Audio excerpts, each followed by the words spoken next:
Welcome to the Times of Israel's Friday Focus. I'm your host, Deputy Editor Amanda Borschel-Dan, here with our diplomatic correspondent, Lazar Berman, in our Jerusalem office. Lazar, thanks for joining me as usual. Good to be here, but there is nothing usual about this time and this conversation because, of course, it comes after some historic developments. That is correct. And in fact, many have wondered how we can reconcile between the Sukkot holiday, in which Jews are commanded to feel joy or observe joy, and what's going on in the Gaza Strip right now. And I think we've come to realize that we can. From today on, we can reconcile these two and feel at least some kind of guarded joy. Why is that, Lazar? Well, I would actually say that the Jewish people have managed to feel multiple things at once throughout history, given our history, but we've also been able to maintain that joy in the face of obviously repeated suffering. So it's something that's kind of in our DNA.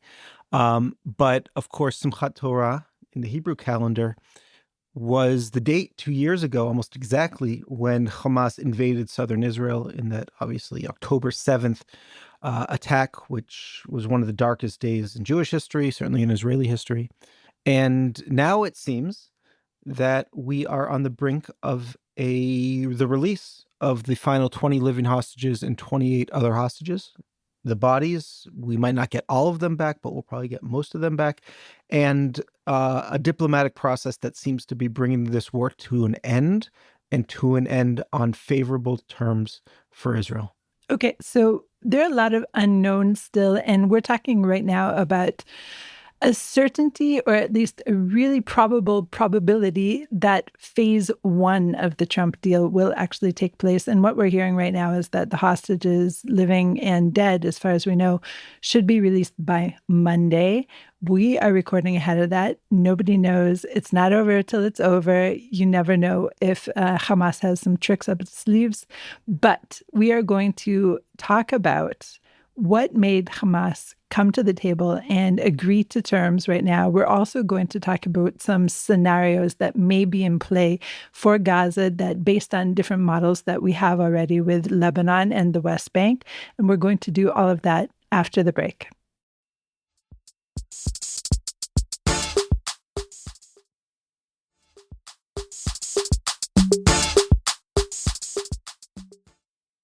I'm Amanda Borschel-Dan, here with our diplomatic correspondent, Lazar Berman.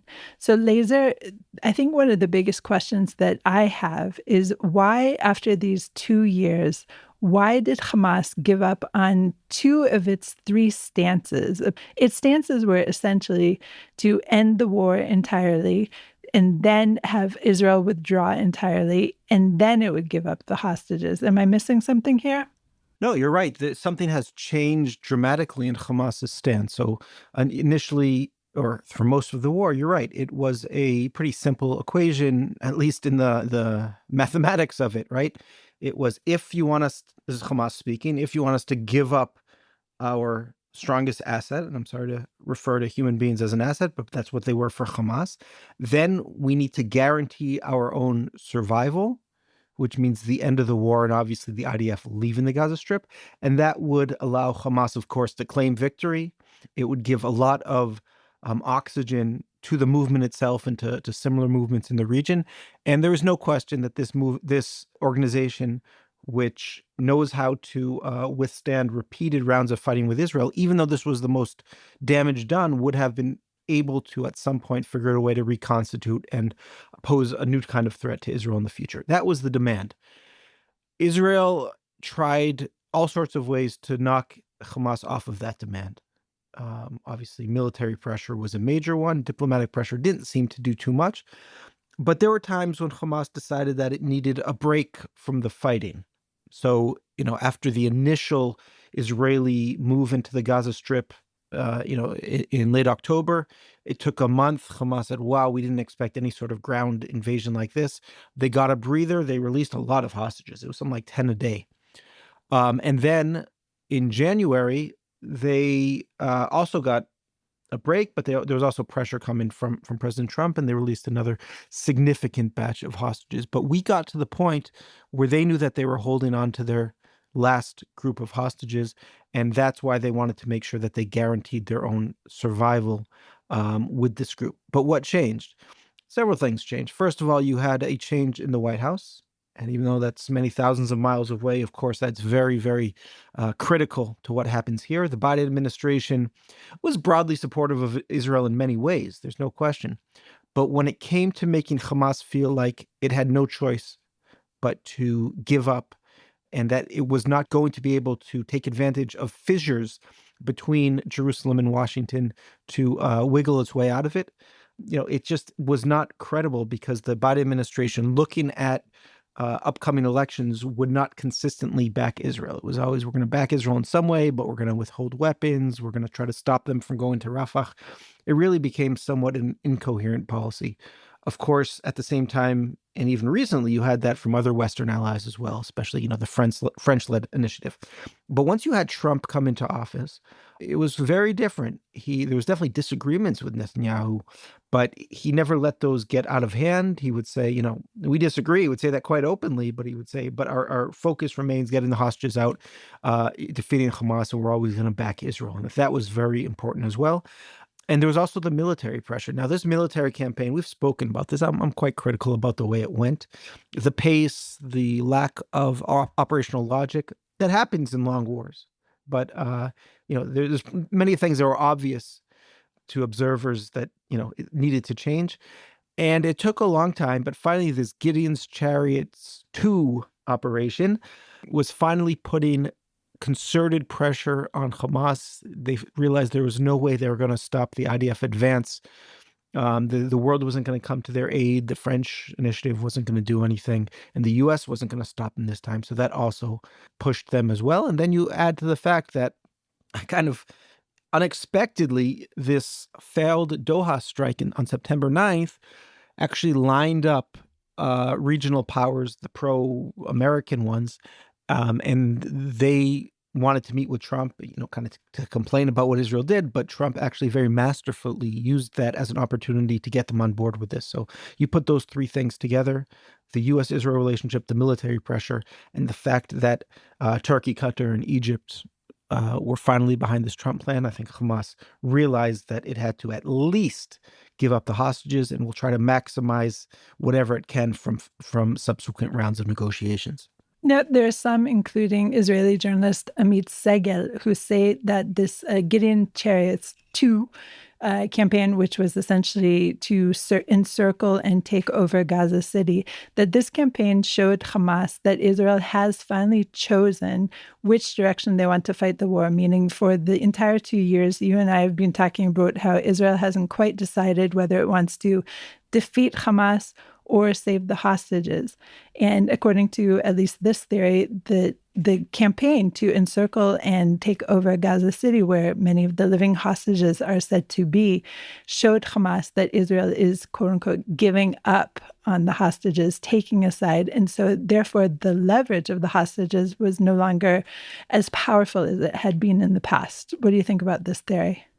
Yeah, I think there's a lot there. I mean, it wasn't that, I think Israel, as we can see, was always open to the deal that would free the hostages. It wasn't that they were just going to say, okay, we're going to give up on them and that's that, which I think a lot of other countries would have done. You think about how many countries would risk not winning a war for 20 people? Not a lot. But somehow Israel looks like it's going to be able to pull off both of them, or at least has a very good chance to pull off getting the hostages out and also getting Hamas out of power and disarmed. So yeah, I think there was a lot there, but I think they understood the only way to stop the IDF advance was certainly not through Hamas military power, which they thought they could do at the very beginning of the war. They thought they could stop IDF maneuver, and it wasn't going to be Washington, and it wasn't going to be Paris, and it wasn't going to be the UAE or the Saudis. The only way they were going to stop is to give up the hostages. So the hostages went from their biggest asset to actually something of a liability for them. And now they're going to play with their weapons. How much are they willing to commit to a disarmament and things like that in order to buy some breathing room? And then they'll have to look for some opportunity to kind of put their heads down.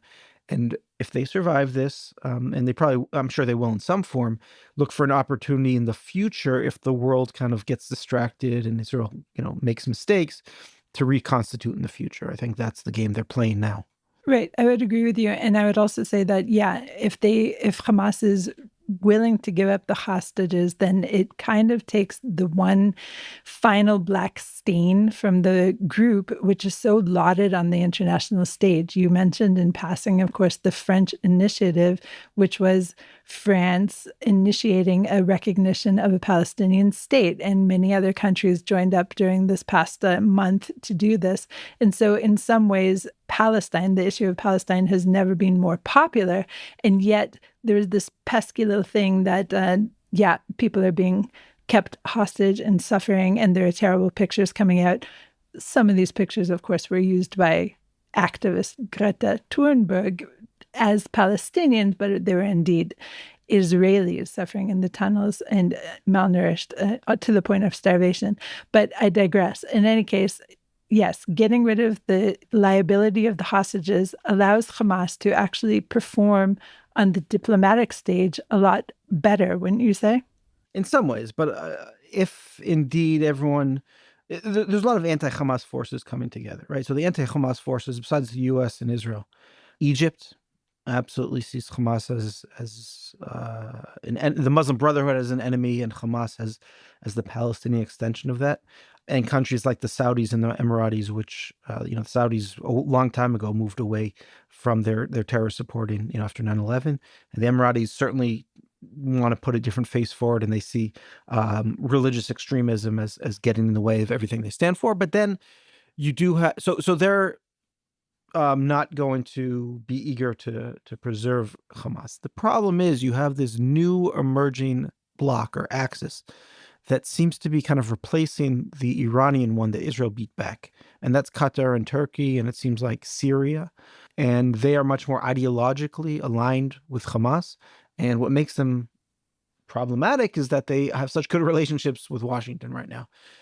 So that might make things a little bit more difficult. And of course, let's not forget the fact that Hamas, maintains power in the West Bank and is popular in many places, even still in Gaza. You see videos of people praising Hamas. Now, we'll have to wait until we get a sense of how much the war has affected their popularity, but who knows? But we know that Hamas is, it did enjoy a very strong base of support in the Gaza Strip. So we'll have to see how much of that survived. But so there are certainly strengths that Hamas has moving forward, but it's very perilous for their organization. And if Israel and its allies play their cards right, we could really get into a place where Hamas's future is very much in doubt. Okay, let's go to a short break, and then we'll discuss how Israel may relate to Hamas in the Gaza Strip in the future.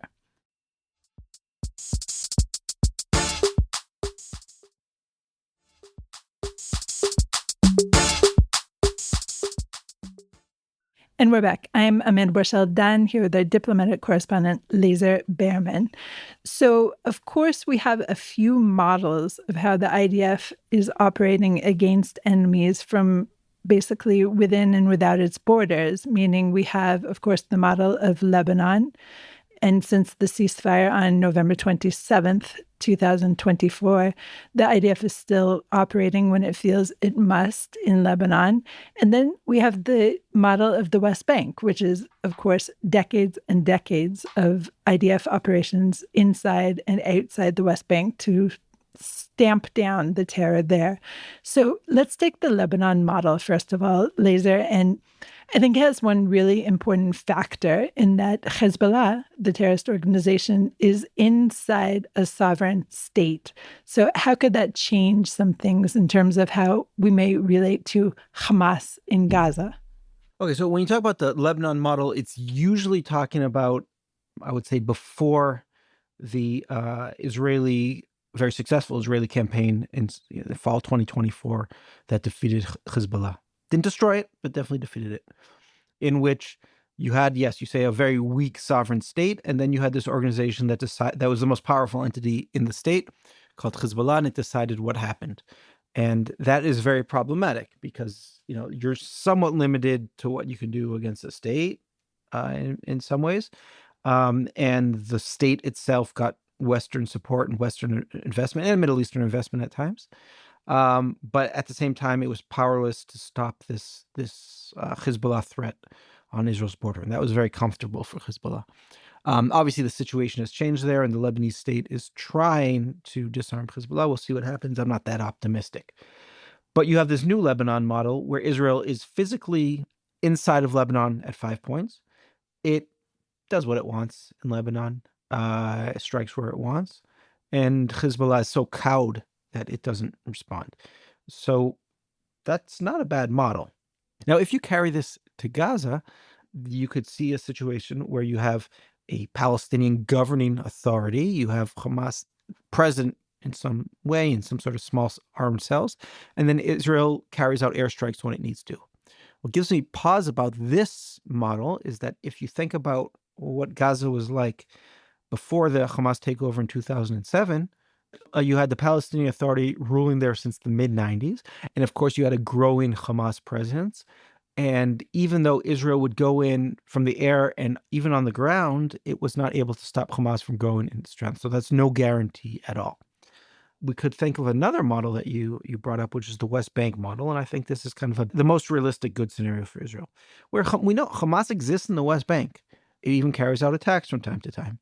It is unable to do anything major. It can't fire rockets. It doesn't control territory. There is a weak Palestinian Authority that at times that sees itself as an adversary of Hamas and at times actively pursues it. So when it serves Israel's interest, great. The Palestinian Authority in the West Bank doesn't really threaten Israel. You might say it's ineffectual. It is hostile to us on the world stage, but it's not carrying out attacks in and of itself. And Israel goes anywhere where it wants to in the West Bank, especially now after October 7th. So any refugee camp, doesn't matter. It can go there and can do what it needs to do, and without really suffering internationally and barely any casualties. That's not a bad model for Gaza either. So you would have this weak Palestinian entity, and nothing gets in the way of Israel doing what it needs to do. Doesn't it somewhat feel like a containment model, meaning that at any point the pot could boil over again, such as we saw on October 7th? No, because there's no, let me try to keep your metaphor here. The pot is not able to be filled in the West Bank because Israel is aggressive and active in making sure that there are no major capabilities gathered or major formations that are created. It remains small and spread out and pursued. Now, there's a third model which seems to be emerging, which seems very good, and I think most Israeli policymakers want this, but I'm going to raise the red flag here because it's problematic. And that is the model envisioned in the Trump plan and other plans as well, which is where there's this international peacekeeping force that will keep Israel safe until such time as there's a strong Palestinian authority, not the Palestinian Authority, but let's say the Palestinian Authority, but some sort of Palestinian group that can keep attacks from happening. Now, that might seem very attractive because, you have the Saudis and the Emiratis, and they're fairly capable militaries, and they're going to keep Israel safe. Well, Israel has a history with these international peacekeeping forces, and the history is not good. So there was a peacekeeping force in the Sinai that Nasser, Egypt's leader, told them to leave, and they left, that it was in the lead up to the 1967 war. More recently, we have UNIFIL, which thankfully is winding down its mission in Lebanon, but they did nothing to stop Hezbollah from getting stronger. It became very clear very early on that Hezbollah said to them, "You're not going into these places. You can drive around on roads if you want, the roads we let you go on," but they didn't do anything to keep Israel safe. They actually got in the way of Israel. So when Israel at times wanted to operate, sometimes you'd have a UNIFIL truck or APC in the way. And then you saw during the war that there was all sorts of problems because Israel had to look out and be careful of where it was striking so it doesn't hit these useless UNIFIL soldiers. And it also leads to diplomatic problems. So, Ireland, we have endless diplomatic problems anyway because they're obsessed with us. But when some of their soldiers, they were saying, were injured or we struck near some of their posts, that adds to the diplomatic problems. And if you look, the Irish have been very involved in these peacekeeping forces around Israel. And some people say that's one of the reasons that there's so much tension between the two sides. So you can imagine what happens if an Emirati or a Saudi soldier is accidentally killed by the IDF. Very big problem. let's say the Saudis or Emiratis or whoever decide that they don't want, there's too much domestic pressure, so they don't want to let the IDF go on the ground. So they put their vehicles on a road. Do you think an IDF tank is going to shoot at an Emirati vehicle? Obviously not. So there's all sorts of problems that this brings up. We're better off where we have freedom of action, a la the West Bank, and we can go in where we need to. I think that is a much more desirable outcome for Israel. It's possible that it's a better outcome in terms of security, but I wonder in terms of diplomacy, which is your other hat, of course. And prior to the war, there was a lot of focus on the big O occupation of the West Bank. And of course, there's the BDS movement, the boycott, divestment, and sanctions movement, and all sorts of other efforts to get Israel out of the West Bank. So don't you think that by taking that model to the Gaza Strip, it would just perpetuate Israel's bad reputation on the international stage? No, I think if you think about it, we totally got out of the Gaza Strip. We were still accused of occupation, weren't we? And ultimately, it led to several rounds of fighting, which damaged our image much more than had we stayed and maintained settlements in the Gaza Strip. And then this war, which did untold damage to our reputation. So it's actually our leaving that did more damage than our ongoing operations. An operation in the West Bank doesn't do that much damage, right? The people that have nothing better to do than criticize Israel, okay, they'll get excited because we went into some terrorist camp in the Nablus refugee camp or something like that. But it doesn't drive policy. It doesn't drive headlines. It doesn't really drive people to the streets, or at least it didn't before. We don't know what happens after. So it's these bigger wars when Israel gives up on maintaining its own security, which actually leads to the big problems. So that's the lesson I take from this. Okay. Lazar, what do you think is going to happen? Meaning, it seems as though at this point that all sides have signed on to the phase one of the 20-point Trump plan. But do you really think that we're going to get to a state in which any of the other phases will be enacted even? It's hard to tell. I didn't think this first phase would come about so quickly even. So I don't want to actually predict anything. But what I can say is what we should look out for. I think, first of all, we see that the decisive element is President Donald Trump. Love him, hate him, whatever. He has a unique brand of diplomacy, which is far more effective than what we saw from the previous White House, than we saw from the Europeans. It works. And you take that apart and ask why it works, but he has personal relationships. People take him seriously. People don't want to cross him. It's very, very effective. And I say that without any reservation. But on the other hand, his attention span is strange. It's hard to predict what he'll focus on. So far he's maintained his attention to this problem, and that has, when you combine that with his effective diplomacy, it has been we've gotten to where we are. If on other issues he's kind of taken his eye off the ball, let's say Russia, Ukraine, he still cares about, but he's not really putting his back into it, then all sorts of things may happen. So if President Trump says, I said this, I meant it, and I'm not going to let the sides wriggle out of it, and I'm going to maintain pressure on Hamas to disarm, and I have ultimata, and things like that, then I do think there's a good chance. But if he gets his Nobel Prize, or decides he doesn't want to do so much foreign policy and tries to get some victories on domestic policy, or gets caught up in midterms, or goes to focus on the Russia-Ukraine war, then I really don't put much hope in the further phases really coming to completion. Also, Witkoff seems like is leaving the White House, so he won't be there. I don't know if Kushner will be involved. Dermer is leaving as well. Ron Dermer, the Israeli minister, right, who was the key man key aide in getting this done for Netanyahu. So you're going to have different players. Obviously, from the Arab states, these people tend to stick around for a long, long time, so they'll still be there.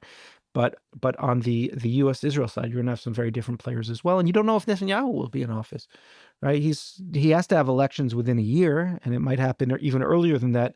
And polls will change after this, because now this will undoubtedly give him a bounce. But the recent polls did not show him being able to make a coalition. So you don't know what's going to happen. So a lot of question marks there. But again, the most important thing is President Trump himself and his own personal attention to this and the effort he puts in. Okay, and we're meant to get a personal visit from U.S. President Donald Trump on Sunday, is that right? Or Monday? It looks like it's going to be Saturday night or Sunday morning. The latest I heard, and this could change, be a 3 p.m. Sunday landing at Ben Gurion, ceremony there, something in the Knesset, something at the Kotel, the Western Wall, and an 11 o'clock departure. So it would be pretty lightning. I assume there will be a nice press component there. So we will bring everyone the highlights and behind the scenes. Fear not. Lazar, thank you so much for joining me for this Friday Focus. Thank you. And I hope our listeners, who have been with us throughout the war and all these discussions are feeling some of the relief and the optimism that we are, at least for this holiday period. For sure. And Shabbat Shalom, Lazar. Shabbat Shalom. Thanks for listening to the Times of Israel's Friday Focus. Please join us for another episode next week. This installment was produced by the Podwaves. If you have any questions or comments about this or any other episode, please drop us an email to podcast@timesofisrael.com. Until next week, Shalom.